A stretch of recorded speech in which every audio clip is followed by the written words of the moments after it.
Praise the lord. 28వ కీర్తన 9వ వచనం. నీ జనులను రక్షింపుము, నీ స్వాస్థ్యమును ఆశీర్వదింపుము, వారికి కాపరివై నిత్యము వారిని ఉద్ధరింపుము.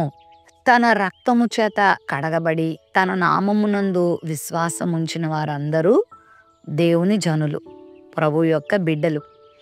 అయితే తన జనులకు ఆయన ఆశ్రయముగా ఉండేవాడుగా, వారిని రక్షించేవానిగా, వారిని నడిపించేవానిగా, వారికి కాపరి అయి వారిని చక్కని పచ్చిక బయళ్ళల్లో మేపేవానిగా, కాచి కాపాడేవానిగా ఆయన ఉన్నాడు.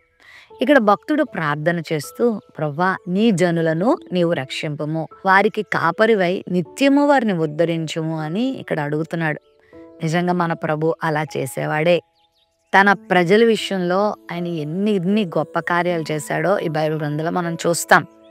ఇశ్రాయేలు ప్రజల పక్షంగా ఆయన చేసిన కార్యాలు వర్ణనాతీతం.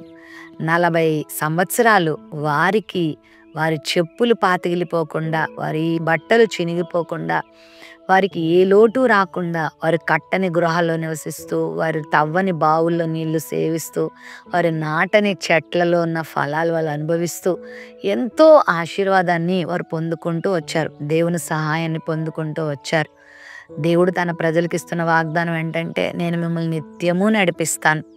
మరి కొద్దిమంది మన బంధువులు, మన స్నేహితులు, మన కుటుంబము, మన భర్త, మన భార్య, మన తల్లిదండ్రులు, మన పిల్లలు ఏదో కొద్ది కాలము మనల్ని ప్రేమించగలరు, సాకగలరు, పోషించగలరు. కానీ జీవితాంతం వారు మనతోనే ఉండాలంటే వారికి అవ్వదు కదా. వారికి కూడా ఎన్నో ఉంటాయి. అయితే మన ప్రభు ఇస్తున్నటువంటి వాగ్దానం ఏంటంటే, నేను మీతో ఎప్పుడు ఉంటాను, మిమ్మల్ని ఎప్పుడు రక్షిస్తూ ఉంటాను, మిమ్మల్ని ఎప్పుడు ఉద్ధరిస్తూ ఉంటాను.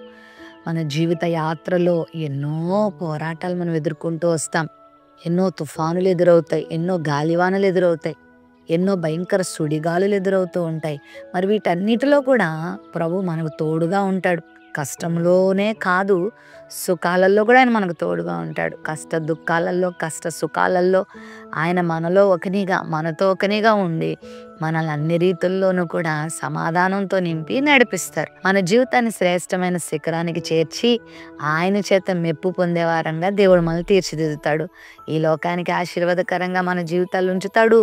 మనము కూడా రేపు ప్రభు దగ్గరికి వెళ్ళినప్పుడు మెప్పు, మహిమ, ఘనత, ప్రభావాలు పొందే విధంగా దేవుడు మనల్ని సిద్ధపరుస్తాడు. అంటే తన జనులను ఆయన పనికిరాని వారిగా చేయడు, తన జనులను సిగ్గుపడే వారిగా చేయడు, తన జనులను తలవంచుకునే వారిగా చేయడు.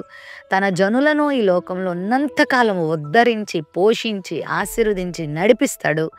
తనతో తన రాజ్యంలో ఆ తదుపరి చేర్చుకుంటాడు. నరటి ధన్యత ఈ ఉదయకాల సమయంలో కోరుకుంటున్నావా? నన్ను ఎవరైనా నడిపిస్తే బాగుండు అనుకుంటున్నావు కదా, నన్ను ఆశీర్వదిస్తే బాగుండు, నేను ఉన్న ఈ స్థితిలో కన్నా నేను ఇంకా మంచి స్థితిలోనికి వచ్చి అన్నిటికి ఆశీర్వాదకరంగా ఉండాలి అని అనుకుంటున్నావు కదా. అయితే దేవుని ఆశను తీరుస్తాడు. నీకున్నటువంటి స్థితిగతులు నీకు సహకరించకపోయినా, నీతో ఉన్న మనుషులు నీకు సహకరించకపోయినా ప్రభు నీ కోరిక సిద్ధింప చేస్తాడు, నిన్ను ఆశీర్వదిస్తాడు, దీవెనకరంగా నిన్ను ఉద్ధరిస్తాడు. ప్రేమ నమ్మకం కలిగిన మా తండ్రి, నీ జనులుగా మేము చేయబడినప్పుడు వారిని ఉద్ధరించే దేవుడవు, ఆశీర్వదించే దేవుడవు, నడిపించే దేవుడవు, కాపరిగా ఉండే దేవుడవు. నీ బిడ్డల జీవితంలో నీ కార్యాలు జరిగించి మీరు మాత్రమే ఈ బిడ్డల్ని లేవనెత్తి ఉద్ధరించి అద్భుతాలు చేయమని యేసు నామమున అడుగుచున్నాం తండ్రి. ఆమెన్.